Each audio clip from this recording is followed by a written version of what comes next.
एक समय की बात है कि विष्णु भगवान का विवाह लक्ष्मी जी के साथ निश्चित हो गया। विवाह की तैयारी होने लगी। सभी देवताओं को निमंत्रण भेजे गए, परंतु गणेश जी को निमंत्रण नहीं दिया। कारण जो भी रहा हो, अब भगवान विष्णु की बारात जाने का समय आ गया। सभी देवता अपनी पत्नियों के साथ विवाह समारोह में आए। उन सब ने देखा कि गणेश जी कहीं दिखाई नहीं दे रहे हैं। तब वे आपस में चर्चा करने लगे कि क्या गणेश जी को कोई न्योता नहीं दिया है या स्वयं गणेश जी ही नहीं आए हैं। सभी को इस बात पर आश्चर्य होने लगा। तभी सब ने विचार किया कि विष्णु भगवान से ही इसका कारण पूछा जाए। विष्णु भगवान से पूछने पर उन्होंने कहा कि हमने गणेश जी के पिता भोलेनाथ महादेव को न्योता भेजा है। यदि गणेश जी अपने पिता के साथ आना चाहते हैं तो आ जाते। अलग से न्योता देने की कोई आवश्यकता भी नहीं थी। दूसरी बात यह है कि उनको 1.25 मन मूंग, 1.25 मन चावल, 1.25 मन घी और 1.25 मन लड्डू का भोजन दिन भर में चाहिए। यदि गणेश जी नहीं आएंगे तो कोई बात नहीं। दूसरे के घर जाकर इतना सारा खाना पीना अच्छा भी नहीं लगता। इतनी वार्ता कर ही रहे थे कि किसी एक ने सुझाव दिया, यदि गणेश जी आ भी जाए तो उनके द्वारपाल बनाकर बैठा देंगे कि आप घर की याद रखना। आप तो चूहे पर बैठकर धीरे धीरे चलोगे तो बारात से बहुत पीछे रह जाओगे। यह सुझाव भी सबको पसंद आ गया तो विष्णु भगवान ने भी अपनी सहमति दे दी। होना क्या था कि इतने में गणेश जी वहां आ पहुंचे और उन्हें समझा बुझाकर घर की रखवाली करने बैठा दिया गया। बारात चल रही थी, तब नारद जी ने देखा कि गणेश जी तो दरवाजे पर ही बैठे हुए हैं। तो वे गणेश जी के पास गए और रुकने का कारण पूछा। गणेश जी कहने लगे कि विष्णु भगवान ने मेरा बहुत अपमान किया है। नारद जी ने कहने लगे कि अपनी मूसक देना को आगे भेज दे तो वह रास्ता खोद देगी, जिससे उनके वाहन धरती में धंस जाएंगे। तब आपको सम्मान पूर्वक बुलाना पड़ेगा। अब तो गणेश जी ने अपनी मूसक सेना जल्दी से आगे भेज दी और सेना ने जमीन पोली कर दी। जब बारात वहां से निकली तो रथों के पहिए धरती में धंस गए। लाख कोशिश करे परंतु पहिए नहीं निकले। सभी ने अपने अपने उपाय किए परंतु पहिए तो नहीं निकले, बल्कि जगह जगह से टूट गए। किसी की समझ में नहीं आ रहा था कि अब क्या किया जाए। तब तो नारद जी ने कहा, आप लोगों ने गणेश जी का अपमान करके अच्छा नहीं किया। यदि उन्हें मना कर लाया जाए तो आपका कार्य सिद्ध हो सकता है और यह संकट टल सकता है। शंकर भगवान ने अपने दूत नंदी को भेजा और वे गणेश जी को लेकर आए। गणेश जी का आदर सम्मान के साथ पूजन किया। तब कहीं रथ के पहिए निकले। अब रथ के पहिए निकल के परंतु टूट फूट गए तो उन्हें सुधारे गए। पास के खेत में खाती काम कर रहा था, उसे बुलाया गया। खाती अपना कार्य करने के पहले श्री गणेशाय नमः कहकर गणेश जी की वंदना मन ही मन करने लगा। देखते ही देखते खाती ने सभी पहियों को ठीक कर दिया। तब खाती कहने लगा कि हे देवताओं, आपने सर्वप्रथम गणेश जी को नहीं मनाया होगा और न ही उनकी पूजन की होगी, इसीलिए तो आपके साथ यह संकट आया है। हम तो मूर्ख अज्ञानी हैं, फिर भी पहले गणेश जी को पूजते हैं, उनका ध्यान करते हैं। आप लोग तो देवतागण हैं, फिर भी आप गणेश जी को कैसे भूल गए। अब आप लोग भगवान श्री गणेश जी की जय बोल कर जाएं तो आपके सब काम बन जाएंगे और संकट कट जाएंगे। ऐसा कहते हुए बारात वहां से चल दी और विष्णु भगवान को लक्ष्मी जी के साथ विवाह संपन्न करा के सभी सकुशल घर लौट आए। हे गणेश जी महाराज, आपने विष्णु को जैसे कारज सारियो ऐसे कारज सबको सिद्ध कर जो। बोलो गजानन भगवान की जय। सूर्य भगवान की कथा। प्राचीन काल में एक बुढ़िया रहती थी। वह नियमित रूप से रविवार का व्रत करती। रविवार के दिन सूर्योदय से पहले उठकर बुढ़िया स्नान आदि से निवृत्त होकर आंगन को गोबर से लीपकर स्वच्छ करती। उसके बाद सूर्य भगवान की पूजा करती और रविवार व्रत कथा सुनकर सूर्य भगवान का भोग लगाकर दिन में एक समय भोजन करती। सूर्य भगवान की अनुकंपा से बुढ़िया को किसी प्रकार की चिंता एवं कष्ट नहीं था। धीरे धीरे उसका घर धन धान से भर गया। उस बुढ़िया को सुखी होते देख उसकी पड़ोसन उससे जलने लगी। बुढ़िया ने कोई गाय नहीं पाल रखी थी, अतः वह अपनी पड़ोसन के आंगन में बंधी गाय का गोबर लाती थी। पड़ोसन ने कुछ सोचकर अपनी गाय को घर के भीतर बांध दिया।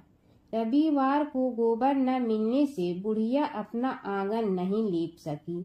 आंगन न लीप पाने के कारण उस बुढ़िया ने सूर्य भगवान को भोग नहीं लगाया और उस दिन स्वयं भी भोजन नहीं किया। सूर्यास्त होने पर बुढ़िया भूखी प्यासी सो गई। प्रातः काल सूर्योदय से पूर्व उस बुढ़िया की आँख खुली तो वह अपने घर के आंगन में सुंदर गाय और बछड़े को देखकर हैरान हो गई। गाय को आंगन में बांधकर उसने जल्दी से उसे चारा लाकर खिलाया।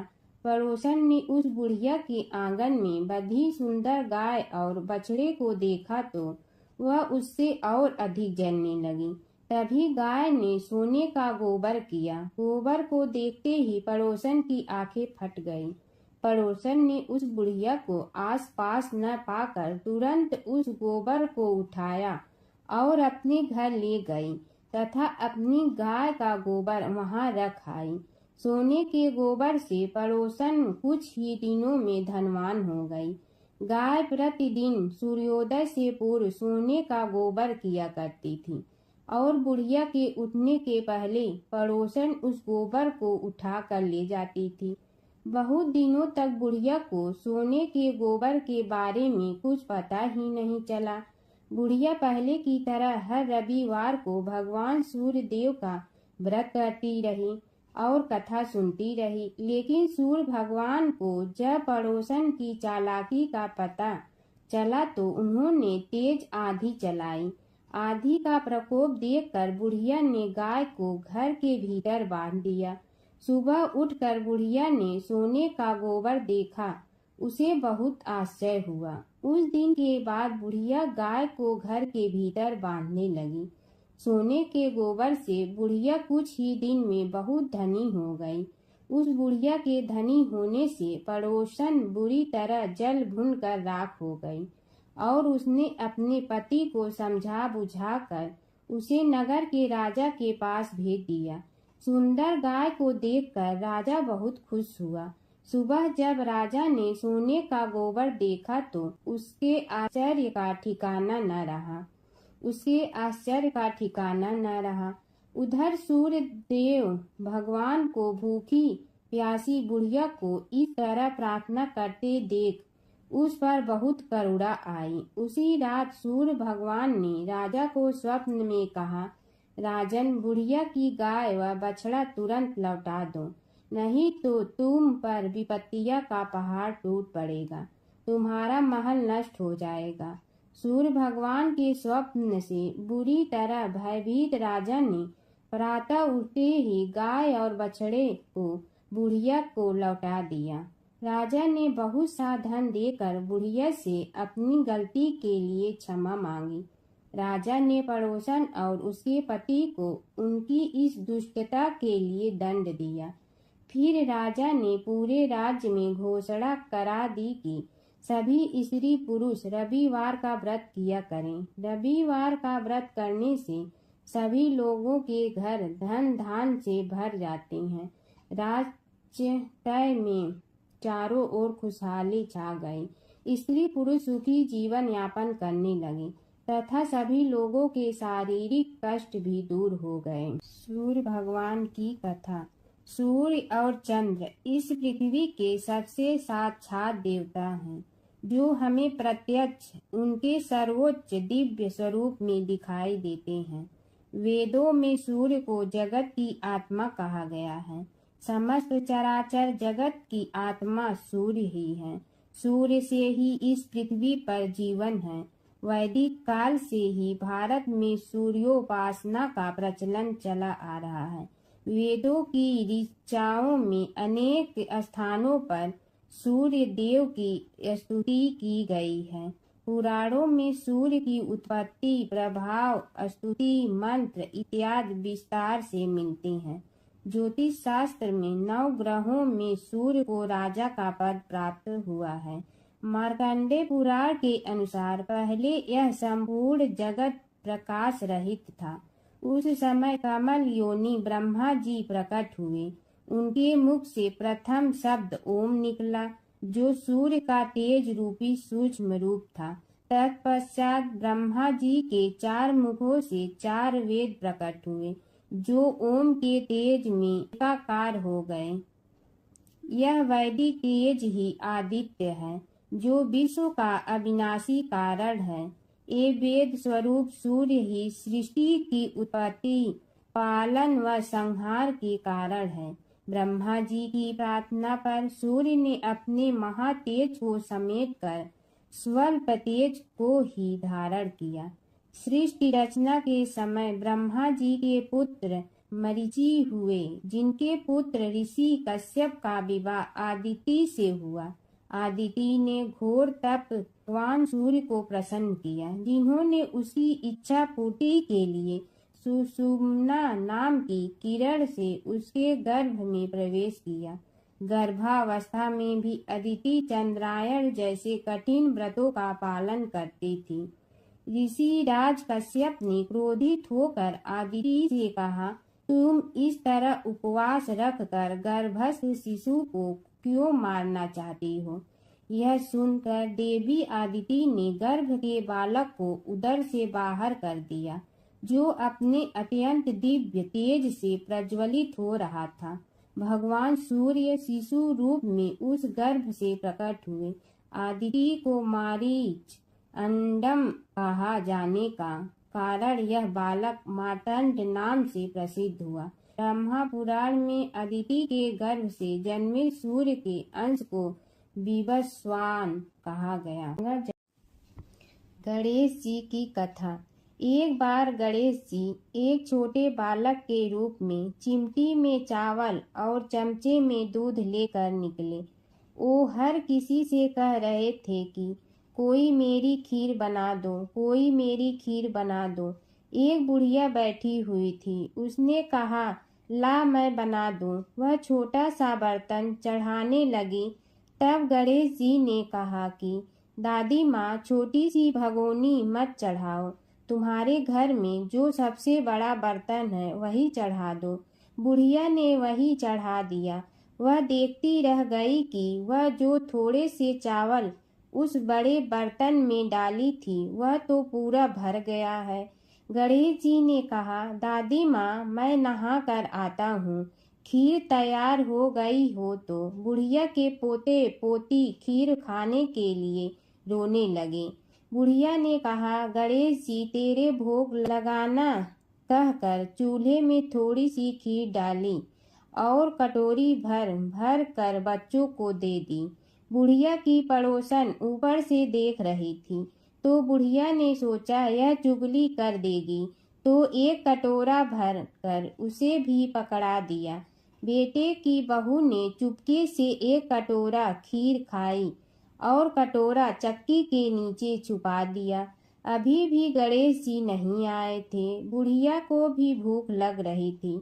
वह भी एक कटोरा खीर खाकर किवाड़ के पीछे बैठकर एक बार फिर कहा कि गणेश जी, आपके भोग लगे कहकर खाना शुरू कर दिया।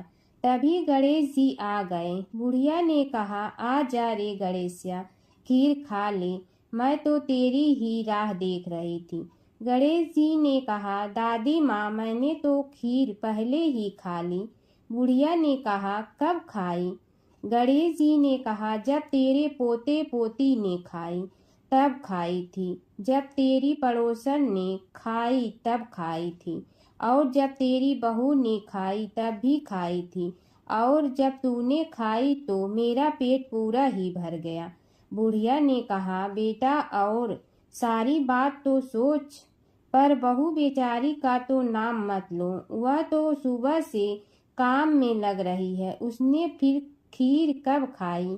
गणेश जी ने कहा, चाकी के नीचे देख झूठा कटोरा पड़ा है, और तूने तो मेरे भोग तो लगाया, वह तो वैसे ही खा गई।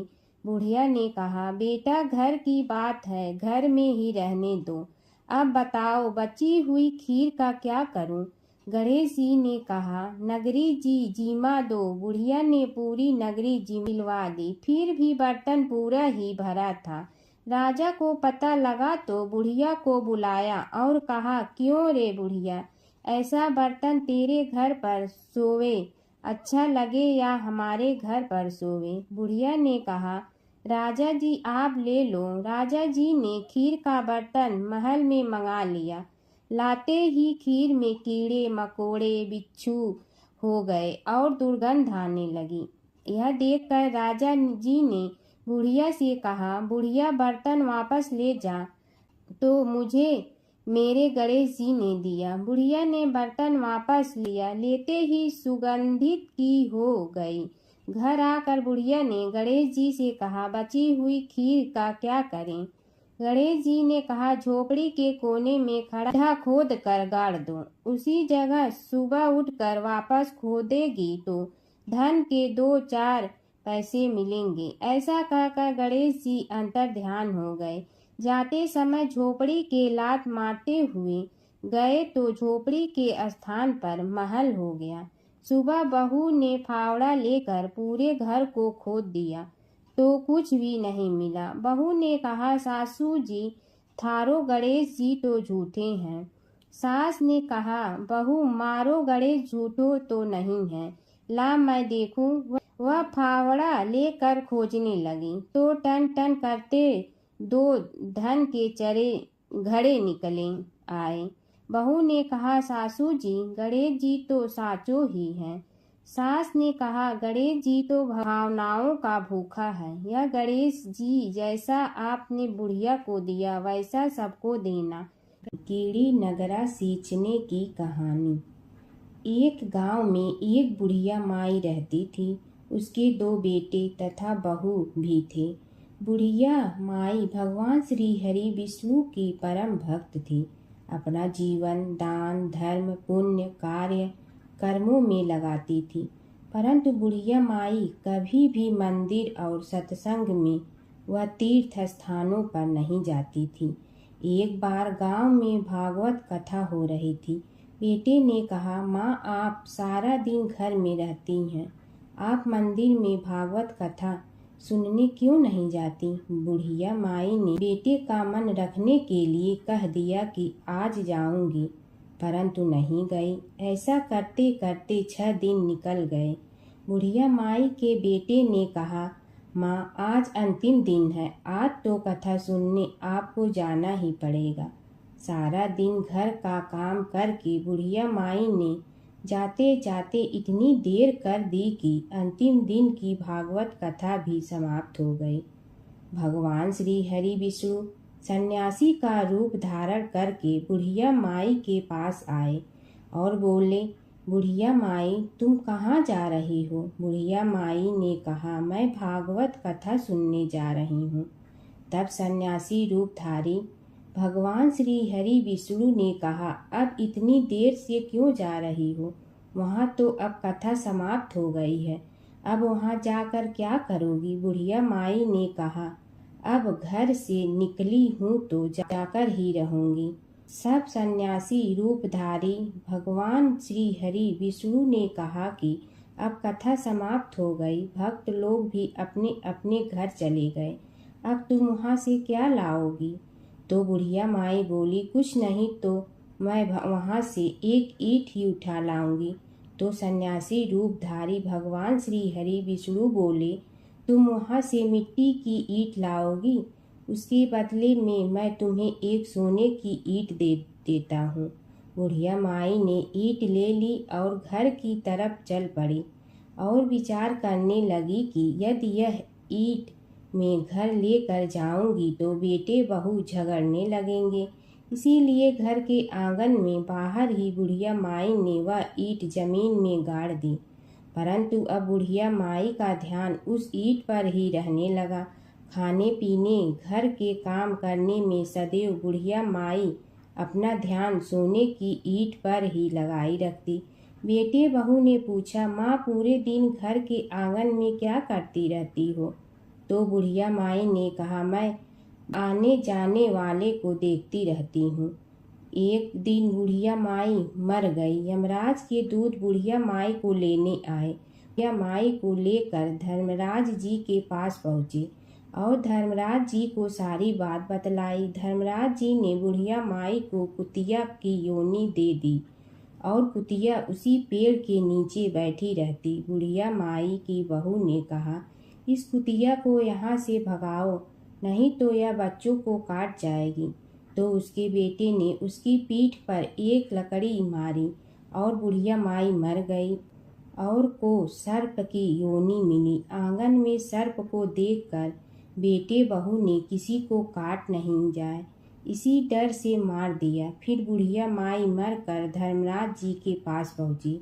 बुढ़िया माई कीड़ी का रूप धारण करके उस आंगन में कीड़ी नगरा बना लिया। आंगन में कीड़ी नगरा हो गया। घर वाले बहुत परेशान हुए। घर वाले भोजन भी नहीं बना रहे थे और मन ही मन होने का स्मरण करने लगे। तब भगवान श्री हरि विष्णु सन्यासी का रूप धारण करके आए और बोले कि कुछ खाने को दे दो। तो घरवाले ने कहा, महाराज हमारे खाने को भी कुछ नहीं बनाया क्योंकि हमारे घर में कीड़ी नगरा हो गया है। आप ही इसका कुछ उपाय बतलाइए। तब महाराज जी ने आंगन में खोदा और सोने की 28 निकाली और दोनों बेटों को दे दी और कहा, तुम्हारी माँ के नाम से दान पुण्य करना, धर्मशाला बनवाना, स्कूल बनवाना, प्याऊ लगवाना, गौशाला में गाय के चारे खाने की व्यवस्था करना। परंतु दोनों बेटे आपस में झगड़ने लगे कि तू दान कर, तू दान कर। किसी ने बुढ़िया माई के नाम से कोई दान नहीं किया और कीड़ी नगरा वहाँ उसी स्वरूप में स्थापित रहा। कुछ दिन बाद सन्यासी वापस आया और बुढ़िया माई के बेटों ने भगवान स्वरूपधारी सन्यासी महाराज से कहा कि हमारी घर की हालत वैसी की वैसी है, कीड़ी नगरा तो वैसे का वैसा ही है। तब साधु रूपधारी सन्यासी महाराज ने कहा, वह सोने के ईंट के टुकड़े लाओ और उन्हें बेचकर उनसे जो भी धन मिले उसे तुम्हारी माँ के नाम से दान पुण्य करो। इस कीड़ी नगरा पर शक्कर और आटा डालो। तुम ऐसा करोगे तो तुम्हारी माँ को मोक्ष प्राप्ति होगी। और उनके घर से कीड़ी नगरा चला गया। जो व्यक्ति प्रतिदिन सुबह प्रातः आटा और शक्कर कीड़ी नगरे पर डालता है वह सदैव धनवान, पुत्रवान, संपन्न, सुख शांति से जीवन यापन करता है। उसके घर में कभी कोई कष्ट नहीं आता है। उसका जीवन सदा सर्वदा आनंद से व्यतीत होता है। उसके परिवारजन उसे अत्यधिक स्नेह प्रदान करते हैं। कीड़ी नगरा प्रतिदिन सींचने से जुड़ी नगरी की कहानी सुनने से, दान पुण्य व धर्म कार्यों में रुचि लगाने से जीवन उत्तम हो जाता है। धर्मराज जी की कथा। दो सेठानियाँ थी। एक के घर में धन बहुत था पर वह कंजूस थी। दूसरी के पास धन थोड़ा कम था पर मन से वह बहुत अमीर थी। रोज सवेरे उठती, गंगा स्नान करती, तुलसी माता, बड़ पीपल सींचने, भगवान के मंदिर जाके पूजा करती। धर्मराज सूरज भगवान की कहानी सुनती, भगवान के भोग लगाकर अतिथि को जिमाती, गाय कुत्ता के लिए ग्रास निकालती। दूसरी सेठानी इस धर्मात्मा को देखकर हंसती और कहती, पता नहीं दिन भर क्या करती रहती है। थोड़े समय बाद दोनों सेठानियों को भगवान का बुलावा आया। धर्मात्मा सेठानी के तो यमराज जी ने विमान भेजा और दूसरी को दूत मारते ही ले गया। रास्ते में सेठानी बोली, मेरे को भूख लगी है। तो दूत बोले, किसी को कुछ दिया होगा तो मिलेगा। फिर बोली, प्यास लगी है। दूत बोले, किसी को पानी पिलाया तो मिलेगा। रास्ते में उसे काट चुभने लगे, गर्मी पड़ने लगी, पर दूत तो उसे घसीटे ही ले गए। अब सेठानी बहुत पछताने लगी कि सब कुछ होते हुए भी दान धर्म नहीं किया। इतने में यमराज का दरबार आया। धर्मात्मा बुढ़िया को भगवान के पास सिंहासन मिला और वह उस पर बैठी थी। उधर दूसरी सेठानी को तपते कुंड में डाल दिया। अब सेठानी यमराज से बोली, मुझे 1.25 पहर का जीवन दान दे दो, मैं वापस आकर दंड भोग लूंगी। यमराज बोले, ठीक है। सेठानी के शरीर में वापस प्राण डाल दिए।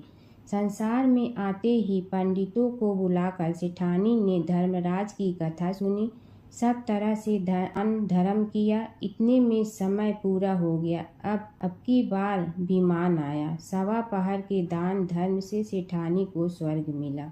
धर्मराज जी की परम भक्त पोपा बाई की कथा। एक गांव में एक पोपा बाई रहती थी। जब वह 5 साल की थी तभी से वह नियम से धर्मराज जी व्रत की कथा सुनती थी और व्रत करती थी। एक दिन उसने अपने भाई व भाभी से कहा कि मैं शादी नहीं करूंगी, अब मैं अपना समय भगवान की पूजा अर्चना में ही बिताना चाहती हूँ। इसलिए मेरी झोपड़ी गांव के बाहर बनवा दो और गांव में सबको कह दो कि वह अपनी गाय व बछड़ों को मेरे यहाँ ही घास भूस चरने को भेज दो और जिसकी भी इच्छा हो, श्रद्धा हो, मुझे खाना भिजवा दो। एक दिन नगर का राजा शिकार खेलने जंगल में आया और गांव के बाहर जंगल के पास बनी झोपड़ी देखकर रुक गया। झोपड़ी के पास जाकर उसने आवाज लगाई कि कौन है, लेकिन भीतर से कोई आवाज न आने पर वह लगातार दरवाजा खटखटाता रहा। तब पोपा बाई उठी और कहने लगी कि कौन हो तुम जो बार बार दरवाजा बजा रहे हो, क्यों आवाज लगा रहे हो? राजा ने कहा कि मैं यहाँ का राजा हूँ और तुम्हारे साथ विवाह करूँगा। पोपा बाई ने कहा कि जहाँ से आए हो वहीं चले जाओ, मैं किसी पराये आदमी का मुंह नहीं देखती हूँ। राजा ने पोपा बाई की एक नहीं सुनी और जबरदस्ती उठा ले गया।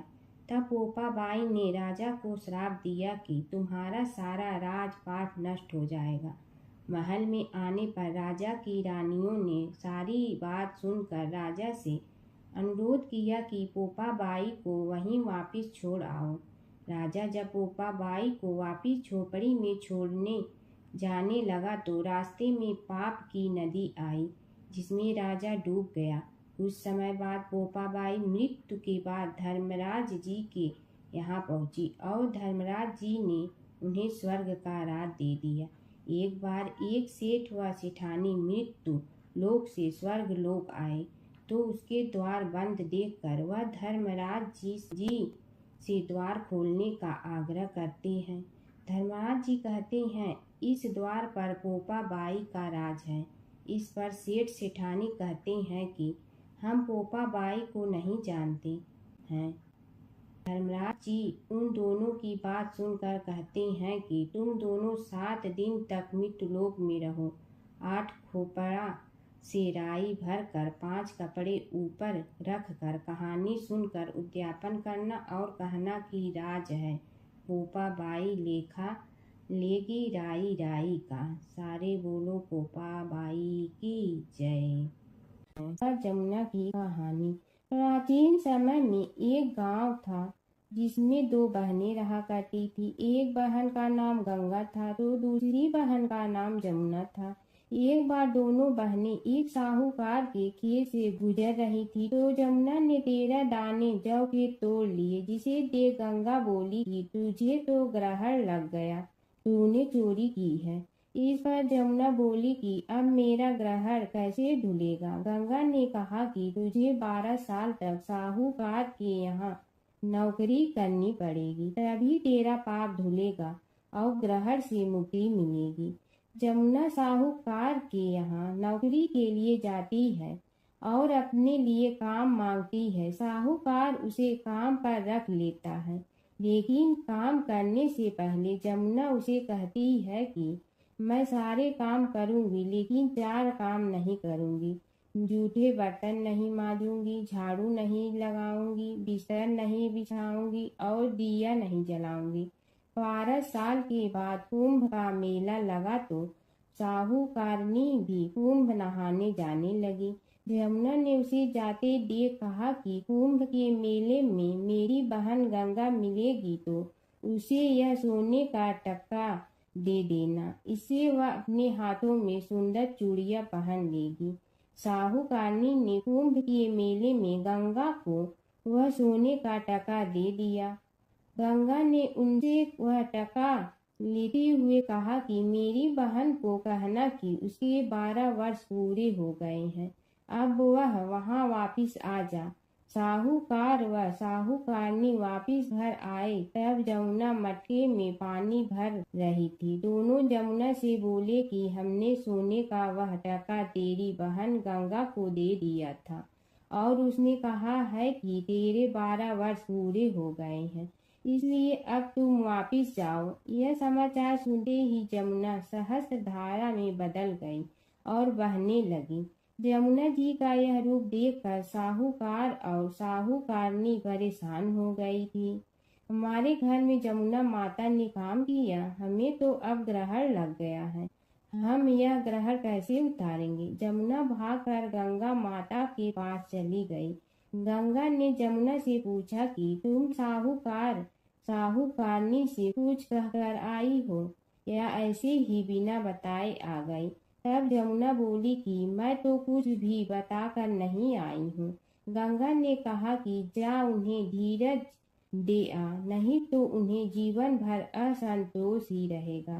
गंगा के कहने पर जमुना माता ने साहूकारनी को सपने में दर्शन दिए और कहा कि तुम दोनों उल्टे माथे क्यों पड़े हो, जाओ उठकर खाओ पियो। तब दोनों बोले कि हम कैसे उठे, हमें तो ग्रहण लगा है, क्योंकि हमने उल्टे सीधे और पता नहीं कितने नीच कार्य आपसे कराए हैं। तब यमुना जी बोली कि तुम्हें ग्रहण नहीं लगा है, ग्रहण तो मुझे लगा था कि मैंने तुम्हारे खेत से 13 दाने जौ के चुराए थे। मैं तो अपना ग्रहण उतारने तुम्हारे घर आई थी। मेरा ग्रहण तुम्हारे घर में 12 वर्ष तक रहने से उतर गया है और मेरी मुक्ति हो गई है। यमुना जी ने कहा कि तुम्हें कोई ग्रहण नहीं लगा है, उल्टे मेरे 12 वर्ष तक यहाँ रहने से तुम्हारी भी मुक्ति हो गई है। यह कहकर यमुना जी स्वप्न से चली गई। दोनों उठकर देखते हैं कि उनके घर में पहले से भी अधिक धन हो गया है। हे यमुना माता, जैसे आपने साहूकार व साहूकारनी की मुक्ति कराई, वैसे ही आप अपने सभी भक्तों की करना। बसेरे की कहानी। किसी गांव में एक भाट व एक जाट रहता था। दोनों में घनिष्ठ मित्रता थी। एक बार जाट अपनी बहन के घर जाने को तैयार हुआ तो भाट अपनी ससुराल जाने को तैयार हुआ। दोनों साथ चल पड़े तो रास्ते में रुककर एक कुएं की मुंडेर पर बैठ गए। जाट ने भाट से कहा कि नगर बसेरा कर लेते हैं। इस पर भाट बोला कि तू ही नगर बसेरा कर ले, मैं तो अपनी ससुराल जा रहा हूँ, वहाँ खूब खातिर होगी मेरी, तू कर ले नगर बसेरा। जाट वहीं कुएं के पास बैठ पानी की घंटी और चावल का दाना लेकर नगर बसेरा करने लगा। नगर बसेरा करने के साथ जाट कहने लगा कि नगर बसेरा जो करे सो मल धोवे पाँव, ताता माड़ा तापसी देगी मेरी माँ, माँ देगी मावशी तेगी द्वारका का वास, मीठा मीठा घास वृंदावन का वास, 5 कुल्ठी छठी रास, मेरी जीवड़ो श्री कृष्ण के पास, डालू पानी हो जाए घी, झट से निकल जाए मेरा जी। यह सब कर कर के वह जाट बहन के पास चल पड़ा। जाट की बहन ने भाई के आने पर उसकी खातिर की खी बूढ़ा के साथ भाई को जिमाया। दोनों ने बैठकर ढेर सारी बातें की। इधर भाट अपने ससुराल पहुंचा तो वहां आग लगी हुई थी। आग बुझाने वह भी लग गया, जिसमें हाथ मुंह भी काले हो गए और खुद भी थोड़ा सुलझ गया। ना रोटी ना पानी के लिए ही किसी ने पूछा। एक पड़ोसन आई तो उसने भाट की सास को कहा कि जमाई आया है, जरा उस आओ भगत कर लो। बुढ़िया बोली कि सब कुछ तो जल गया है, अब कहाँ से आओ भगत करूं। तब पड़ोसन ने ही भाट को एक रोटी के साथ छाछ दी। उसने वही खाकर गुजारा किया। शाम को दोनों फिर घर की ओर चल पड़े और रास्ते में मिल गए और एक दूसरे का हाल पूछा। भाट बोला कि मेरी ससुराल में तो आग लगी हुई थी, आग बुझाते मैं खुद काला हो गया हूँ, ना रोटी मिली ना पानी। जाट बोला कि मेरी तो बहुत खातिर हुई। फिर बोला कि मैंने कहा था ना कि नगर बसेरा कर ले, आ अब कर ले, लेकिन भाट ने फिर मना कर दिया। कहने लगा कि चाहे रोटी दे या न दे, तेरी तो माँ है, दही चूरमा का पेड़ा धरा पाएगा। भाट ने फिर नगर बसेरा नहीं किया, जाट ने कर लिया नगर बसेरा। जो करे सो मल धोए पाँव, ताता मारा तापसी देगी मेरी माँ। माँ देगी मावशी देगी द्वारका का वास, मीठा मीठा घास वृंदावन का वास। पांच कुल्ठी छठी रास, मेरा जी बड़ो श्री कृष्ण के पास। डालू पानी हो जाए घी, झट से निकल जाए मेरा जी। करके वह चल पड़ा। घर पहुँचते ही जाट की मावशी ने बहुत लाड प्यार किया। उधर भाट घर गया तो उसकी भैंस खो गई थी। बाप एक लाठी रखे तो दूसरी उठाए और कहने लगा कि ससुराल गया तो आग लगा दी, अब यहाँ आया तो भैंस खो दी। बाप ने कहा कि पहले भैंस लेकर आ, तभी रोटी पानी मिलेगा। सारा दिन भाट भैंस ढूंढता रहा, लेकिन उसे भैंस नहीं मिली। जाट और भाट की मुलाकात फिर से बाजार में हो गई।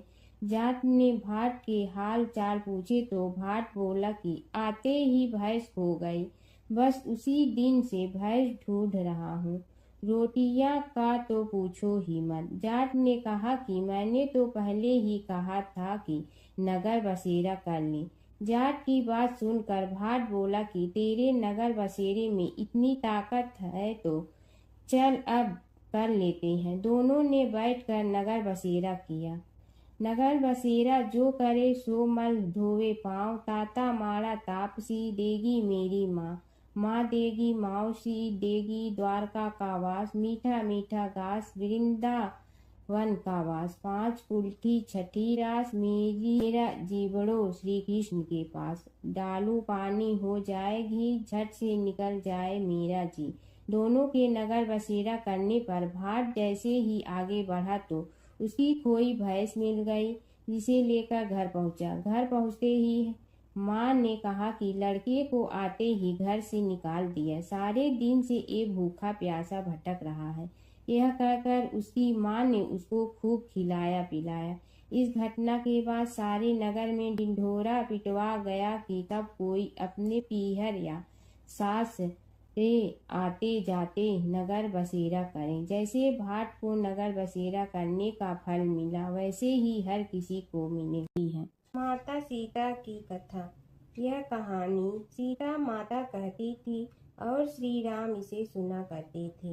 एक दिन श्री राम भगवान को किसी काम के लिए बाहर जाना पड़ा तो सीता माता कहने लगी कि भगवान, मेरा तो 12 वर्ष का नित्य नियम है, अब आप बाहर जाएंगे तो मैं अपनी कहानी किसे सुनाऊंगी।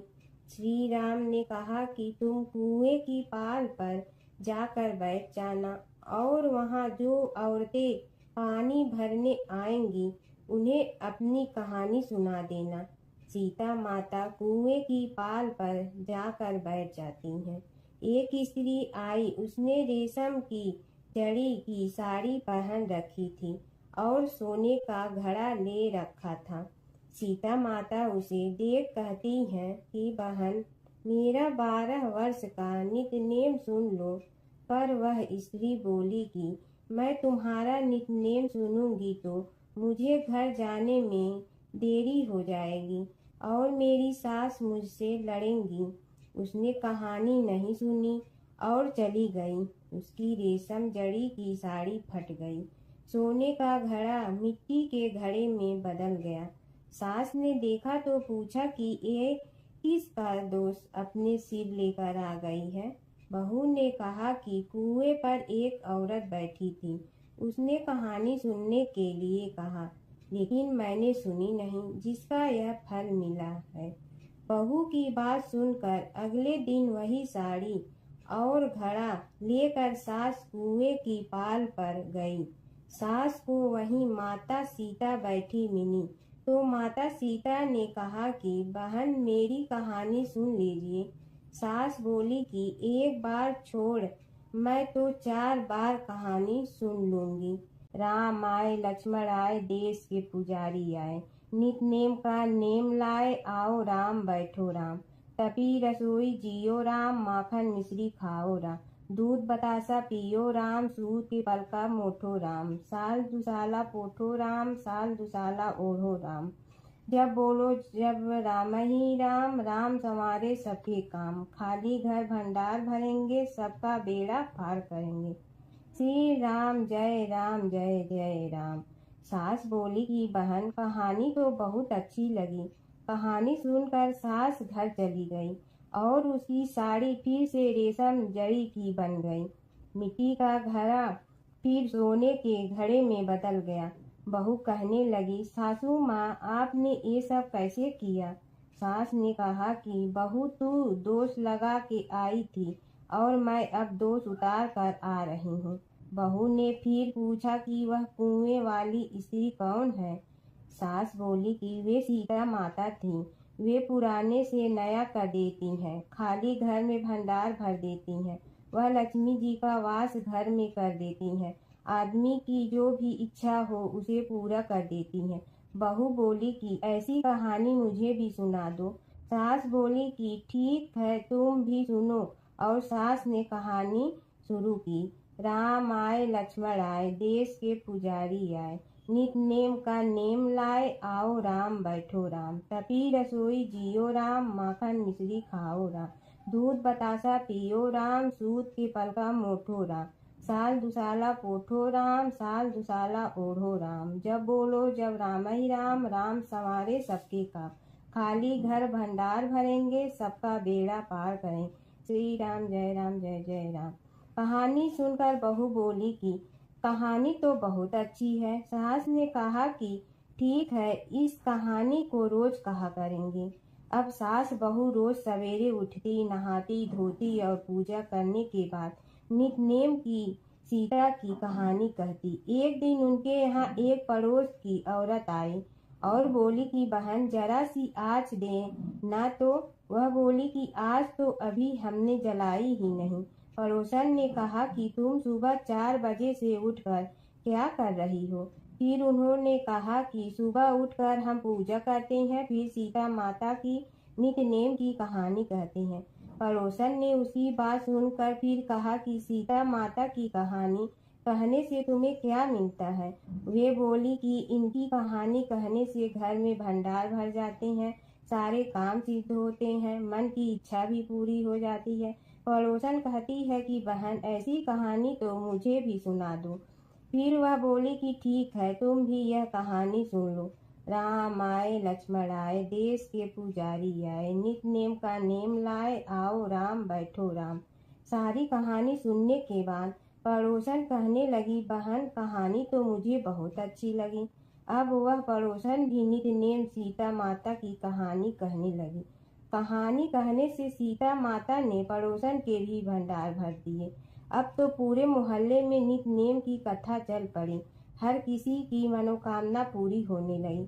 हे सीता माता, जैसे आपने उनके भंडार भरे, वैसे ही आप हमारे भी भंडार भरना, सबकी भरना, कहानी सुनने वाले के भी और कहानी कहने वाले के भी। प्राचीन काल की बात है। नैमिषारण्य क्षेत्र में ऋषि, महर्षि और साधु संतों का समाज जुड़ा था। उसमें श्री सूत जी भी विद्यमान थे। शौनक जी ने उनकी सेवा में उपस्थित होकर निवेदन किया कि हे अज्ञान रूप घोर तिमिर को नष्ट करने में करोड़ों सूर्यों के समान प्रकाशमान श्री सूत जी हमारे कानों के लिए अमृत के समान जीवन प्रदान करने वाले कथा तत्व का वर्णन कीजिए। हे सूत जी, हमारे हृदयों में ज्ञान के प्रकाश की वृद्धि तथा भक्ति, वैराग्य और विवेक की उत्पत्ति जिस कथा से हो सकती हो वह हमारे प्रति कहने की कृपा कीजिए। शौनक जी की जिज्ञासा से सूत जी बड़े प्रसन्न हुए। पूरा तन इतिहासों के स्मरण से उनका शरीर पुलकायमान हो रहा था। वे कुछ देर उसी स्थिति में विराजमान रहकर कुछ विचार करते रहे और अंत में बोले, शौनक जी, इस विषय में आपके चित्त में बड़ी जिज्ञासा है। आप धन्य हैं जो सदैव ज्ञान की प्राप्ति में तत्पर रहते हुए विभिन्न पुराण कथाओं की जिज्ञासा रखते हैं। आज मैं आपको ज्ञान के परम स्रोत रूप श्री गणेश जी का जन्म कर्म रूप चरित्र सुनाऊंगा। गणेश जी से ही सभी ज्ञानों सभी विद्याओं का उद्भव हुआ है।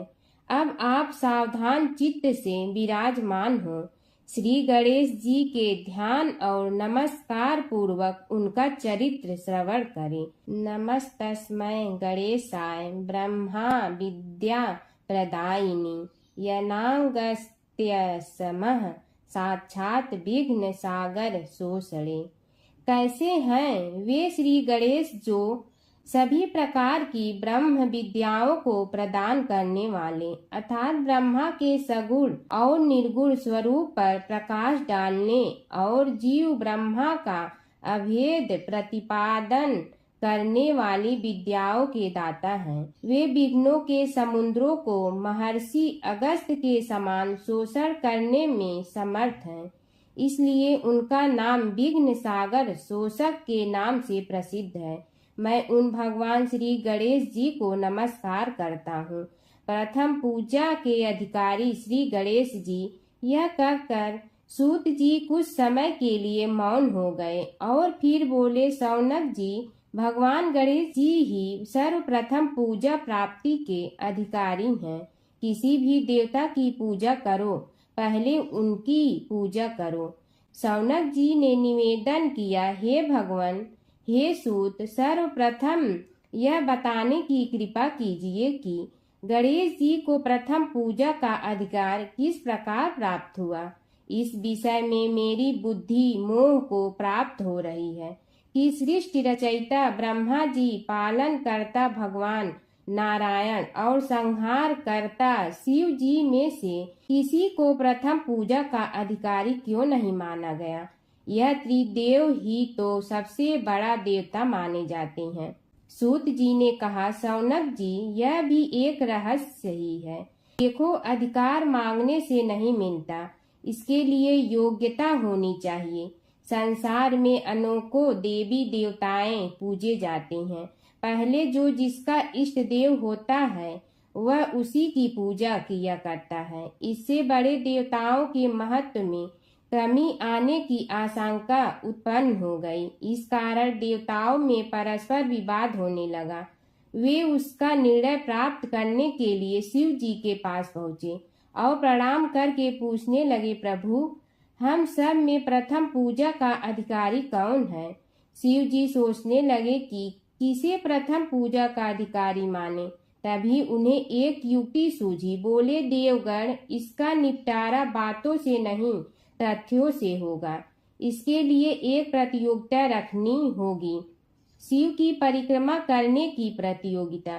देवगण उनका मुख देखने लगे, शंकित हृदय से सोचने लगे कि कैसी प्रतियोगिता रहेगी। यह शिव जी ने उनके मन के भाव ताड़ लिए, इसलिए सांत्वना भरे शब्दों में बोले, घबराओ मत, कोई कठिन परीक्षा नहीं ली जाएगी। बस इतना ही कि सभी अपने अपने वाहनों पर चढ़कर संसार की परिक्रमा करो और फिर यहाँ लौट आओ। जो पहले लौटेगा वही सर्वप्रथम पूजा का अधिकारी होगा। अब क्या देर थी, सभी अपने अपने वाहन पर चढ़कर दौड़ पड़े। किसी का वाहन गजराज था तो किसी का सिंह, किसी का भैंसा तो किसी का मृग, किसी का हंस तो किसी का उल्लू, किसी का अश्व तो किसी का श्वान। अभिप्राय यह है कि वाहनों को विविधता के दर्शन उस समय जितने भले प्रकार से हो सकते थे उतने अन्य समय में नहीं। सबसे गया बीता वाहन गणेश जी का था मूषक, उससे चूहा भी कहते हैं। ऐसे वाहन के बल भरोसे इस प्रतियोगिता में सफल होना तो क्या, सम्मिलित होना भी हास्यास्पद है। गणेश जी ने सोचा, छोड़ो, क्या होगा प्रतियोगिता में भाग लेने से, हम तो यहाँ बैठे रह कर ही तमाशा देखेंगे। वे बहुत देर तक विचार करते रहे। अंत में उन्हें एक युक्ति सूझी। शिव जी स्वयं ही जगदाता हैं, यह संसार उन्हीं का प्रतिबिंब है, तब क्यों न इन्हीं की परिक्रमा कर ली जाए। इनकी परिक्रमा करने से ही संसार की परिक्रमा हो जाएगी। ऐसा निश्चय कर उन्होंने मूषक पर चढ़कर शिव जी की परिक्रमा की और उनके समक्ष जा पहुँचे। शिव जी ने कहा, तुमने परिक्रमा पूर्ण कर ली? उन्होंने उत्तर दिया, जी हाँ। शिव जी सोचने लगे कि इसे तो यहीं घूमते हुए देखा, फिर परिक्रमा कैसे कराया। देवताओं का परिक्रमा करके लौटना आरंभ हुआ और उन्होंने गणेश जी को वहां बैठे देखा तो माथा ठनक गया। फिर भी साहस करके बोले, अरे तुम विश्व की परिक्रमा के लिए नहीं गए? गणेश जी ने कहा, अरे मैं कब का यहाँ आ गया। देवता बोले, तुम्हें तो कहीं भी नहीं देखा। गणेश जी ने उत्तर दिया, देखते कहाँ से, समस्त संसार शिव जी में विद्यमान है। इनकी परिक्रमा करने से ही संसार की परिक्रमा पूर्ण हो गई।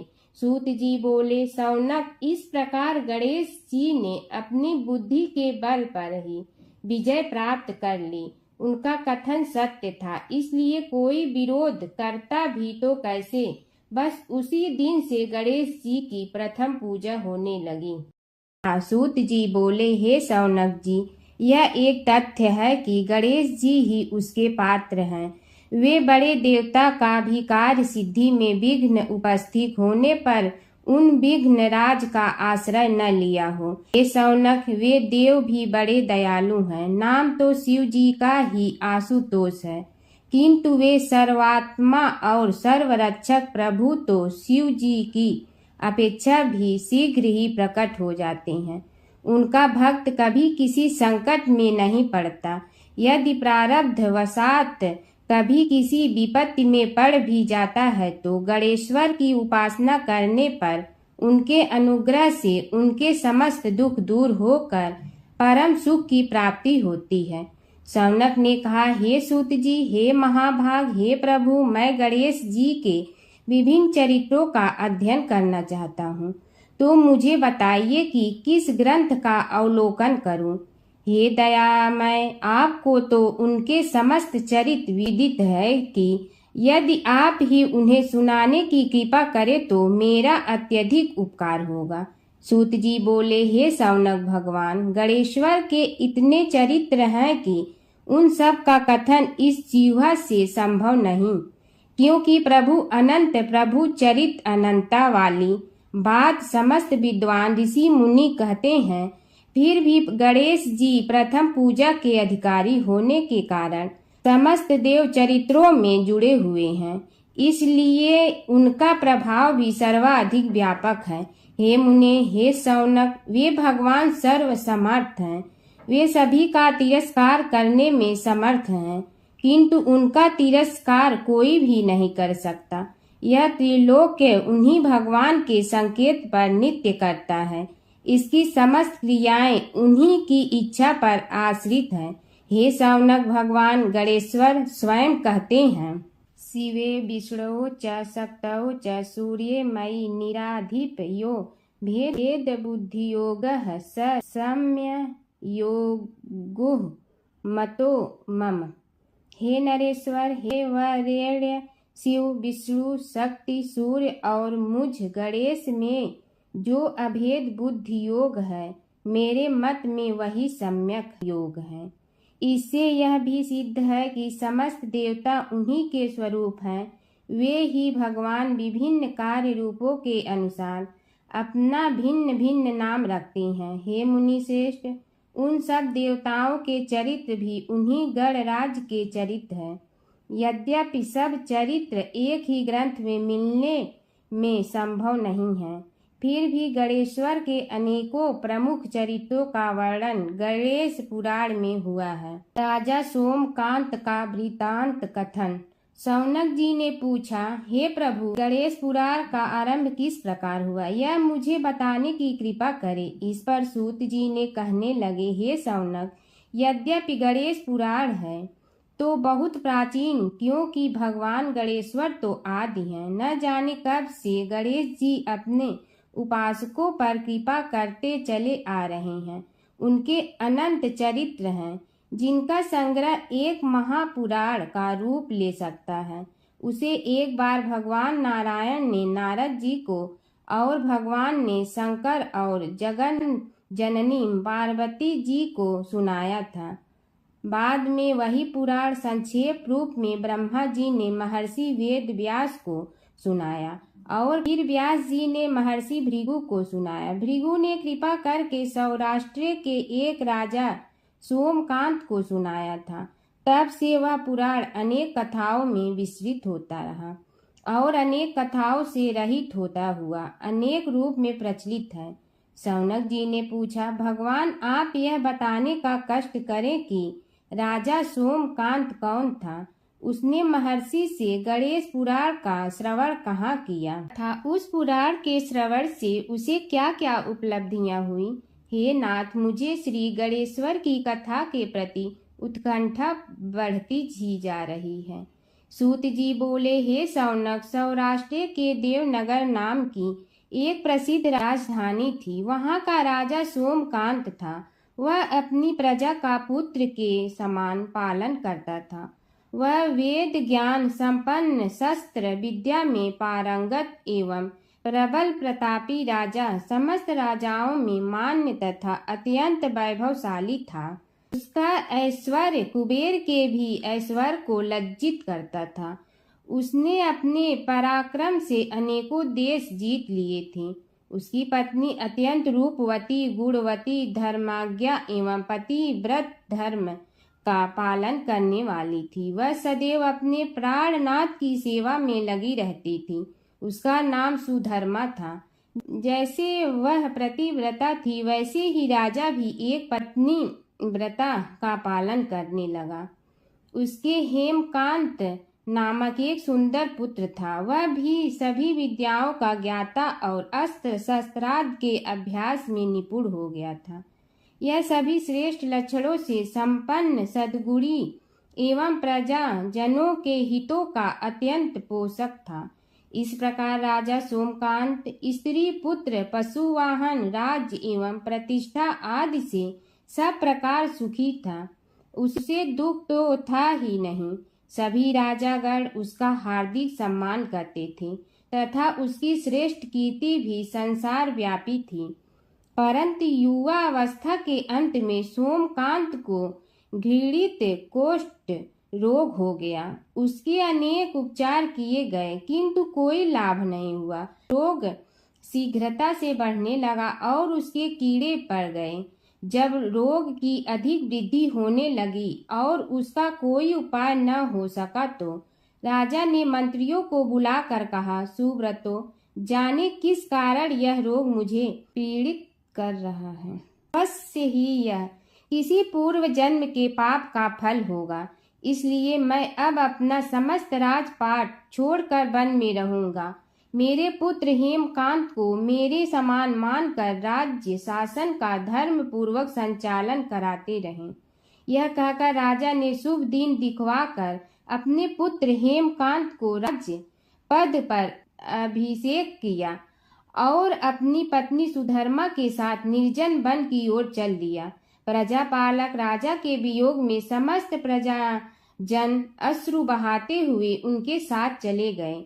राज्य की सीमा पर पहुंचकर राजा ने अपने पुत्र अमात्यगण और प्रजा जनों को समझाया, आप सब लोग धर्म के जानने वाले, श्रेष्ठ आचरण में तत्पर एवं सहृदय हैं।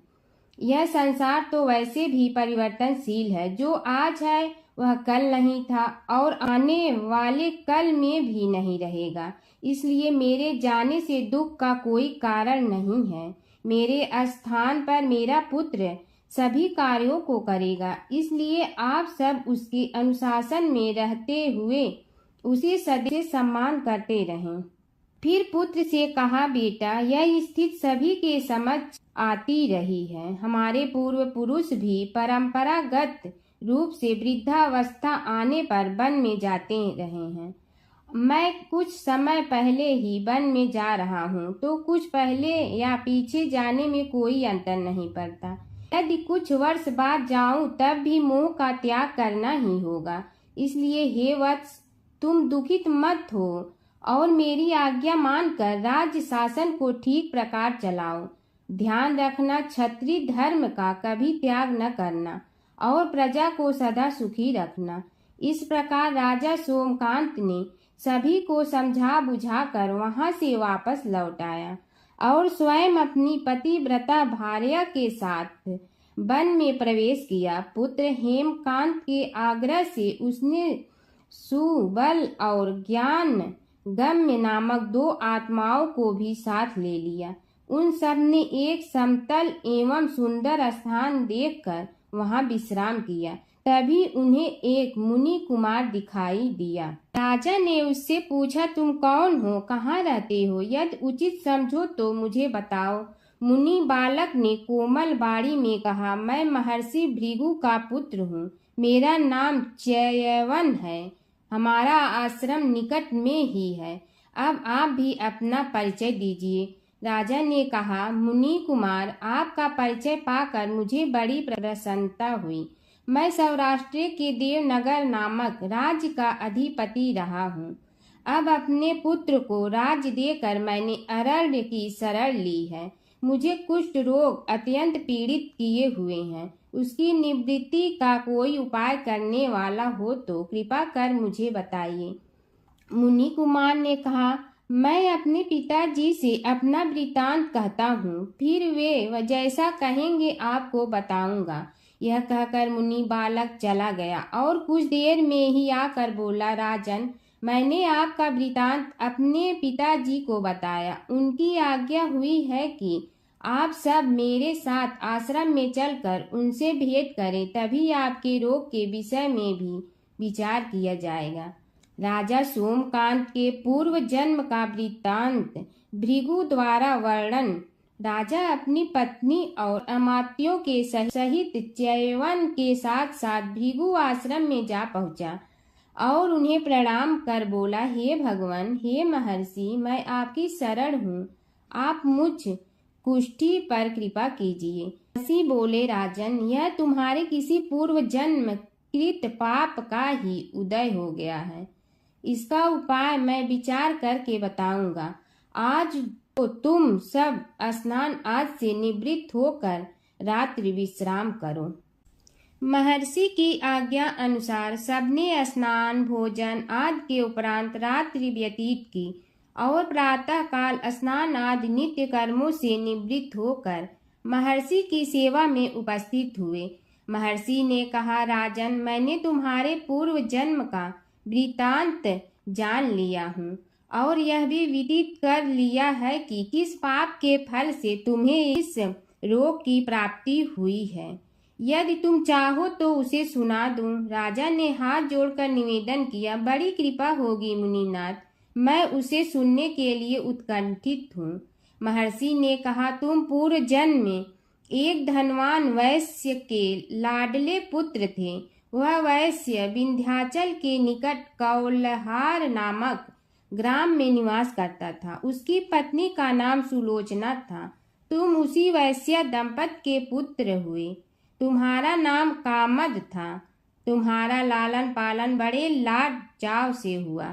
उन्होंने तुम्हारा विवाह एक अत्यंत सुंदरी वैश्य कन्या से कर दिया था, जिसका नाम कुटुम्बिनी था। यद्यप तुम्हारी भार्या सुशीला थी और तुम्हें सदैव धर्म में निरत देखना चाहती थी, किंतु तुम्हारा स्वभाव वासनान होने के कारण दिन प्रतिदिन उज्जवल होता जा रहा था। किंतु माता पिता भी धार्मिक थे, इसलिए उनके सामने तुम्हारी उज्ज्वलता दबी रही। परंतु माता पिता की मृत्यु के बाद तुम निरंकुश हो गए और अपनी पत्नी की बात भी नहीं मानते थे। तुम्हें अनाचार में प्रवृत्त देखकर उसे दुख होता था, तो भी उसका कुछ बस न चलता था। तुम्हारी उन्मत्तता चरम सीमा पर थी। अपनों से भी द्वेष और क्रूरता का व्यवहार किया करते थे, हत्या आदि कराते थे। तुम्हारे लिए सामान्य बात हो गई। पीड़ित व्यक्तियों ने तुम्हारे विरुद्ध राजा से पुकार की, अभियोग चला और तुम्हें राज्य की सीमा से भी बाहर चले जाने का आदेश हुआ। तब तुम घर छोड़कर किसी निर्जन वन में रहने लगे। उस समय तुम्हारा कार्य लोगों को लूटना और हत्या करना ही रह गया। एक दिन माध्याह्न काल था। गुणवर्धक नामक एक विद्वान ब्राह्मण उधर से निकला। बेचारा अपनी पत्नी को लिवाने के लिए ससुराल जा रहा था। तुमने उस ब्राह्मण युवक को पकड़कर लूट लिया। प्रतिरोध करने पर उसे मारने लगे तो वह चित्कार करने लगा, मुझे मत मार, मत मार, देख मेरा दूसरा विवाह हुआ है, मैं पत्नी को लेने के लिए जा रहा हूँ। किंतु तुम तो क्रोधवश में ऐसे लीन हो रहे थे कि तुमने उसकी बात सुनकर भी नहीं सुनी। जब उसे मारने लगे तो उसने श्राप दे दिया, अरे हत्यारे, मेरी हत्या के पाप से तो सहस्त्र कल्प तक घोर नरक भोगोगे। तुमने उसकी कोई चिंता न की और सिर काट लिया। राजन, तुमने ऐसी ऐसी एक नहीं बल्कि अनेक निरीह हत्याएं की थी, जिनकी गणना करना भी पाप है। इस प्रकार इस जन्म में तुमने घोर पाप कर्म किए थे, किंतु बुढ़ापा आने पर जब अशक्त हो गए तब तुम्हारे साथ जो क्रूर कर्मा थे वे भी किनारा कर गए। उन्होंने सोच लिया कि अब तो इसे खिलाना भी पड़ेगा, इसलिए मरने दो यहीं। अमोघ प्रभाव गणेश उपासना का कथन। राजन, अब तुम निरालंब थे, चल फिर तो सकते ही नहीं थे। भूख से पीड़ित रहने के कारण रोगों ने भी घेर लिया। उधर से जो कोई निकलता तुम्हें घृणा की दृष्टि से देखता हुआ चला जाता। तब तुम आहार की खोज में बड़ी कठिनाई से चलते हुए एक जीर्ण शीर्ण देवालय में पहुंचा। उसमें भगवान गणेश्वर की प्रतिमा विद्यमान थी। तब न जाने किस पुण्य के उदय होने से तुम्हारे मन में गणेश जी के प्रति भक्ति भाव जागृत हुआ। तुम निराहार रहकर उनकी उपासना करने लगे।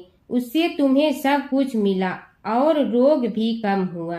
राजन, तुमने अपने साथियों की दृष्टि बचाकर बहुत सा धन एक स्थान पर गाड़ दिया था। अब तुमने उस धन को उसे देवालय के जीर्णोद्धार में लगाने का निश्चय किया। शिल्पी बुलाकर उस मंदिर को सुंदर और भव्य बनवा दिया। इस कारण कुख्याति सुख्याति में बदलने लगी। फिर यथा समय तुम्हारी मृत्यु हुई। यमदूतों ने पकड़कर तुम्हें यमराज के समक्ष उपस्थित किया।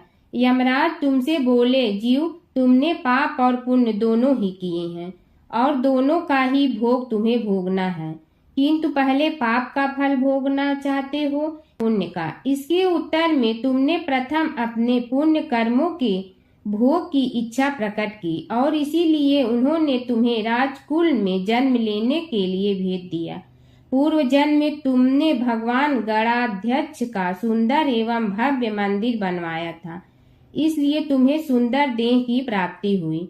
यह कहकर महर्षि भृगु कुछ रुके। उन्होंने देखा कि राजा को इस वृतांत पर शंका हो रही है। तभी महर्षि के शरीर में असंख्य विकराल पक्षी उत्पन्न होकर राजा की ओर झपटे।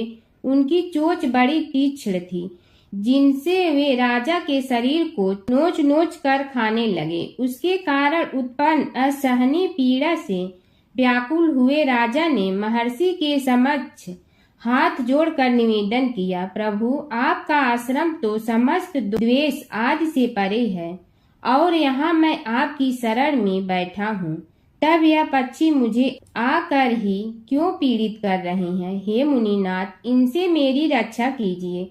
महर्षि ने राजा के अंतर्वचन सुनकर सांत्वना देते हुए कहा, राजन, तुमने मेरे वचनों में शंका की थी और जो मुझ सत्यवादी के कथन में शंका करते हैं उसे खाने के लिए मेरे शरीर से इसी प्रकार पक्षी प्रकट हो जाते हैं जो कि मेरे हुंकार करने पर भस्म हो जाया करते हैं। यह कर महर्षि ने हुंकार की और तभी वे समस्त पक्षी भस्म हो गए। राजा श्रद्धावनत होकर उनके समक्ष अश्रुपात करता हुआ बोला, प्रभु, अब आप पाप से मुक्त होने का उपाय कीजिए। महर्षि ने कुछ विचार कर कहा, राजन, तुम पर भगवान गणेश्वर की कृपा सहज रूप से है और वे ही प्रभु तुम्हारे पापों को भी दूर करने में समर्थ हैं। इसलिए तुम उनके पाप नाशक चरित्रों का श्रवण करो।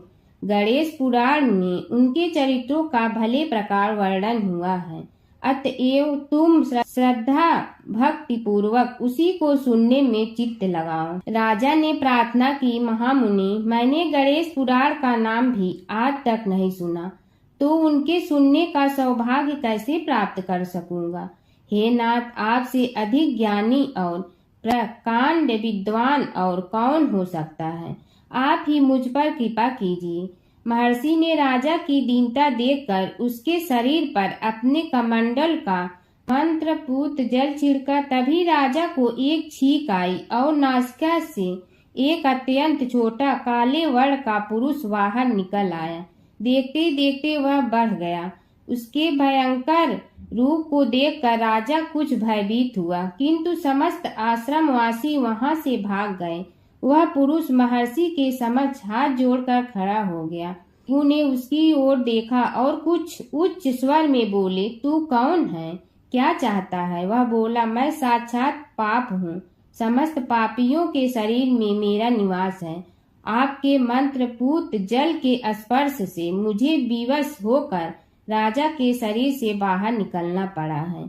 अब मुझे बड़ी भूख लगी है, बताइए क्या खाऊं और कहाँ रहूं? महर्षि बोले, तू उस आम के अवकाश स्थान में निवास कर और उसी वृक्ष के पत्ते खाकर जीवन निर्वाह कर। यह सुनते ही वह पुरुष आम के वृक्ष के पास पहुंचा, किंतु उसके स्पर्श मात्र से वह वृक्ष जलकर भस्म हो गया। फिर जब पाप पुरुष को रहने के लिए कोई स्थान दिखाई न दिया तो वह भी अंतर्हित हो गया।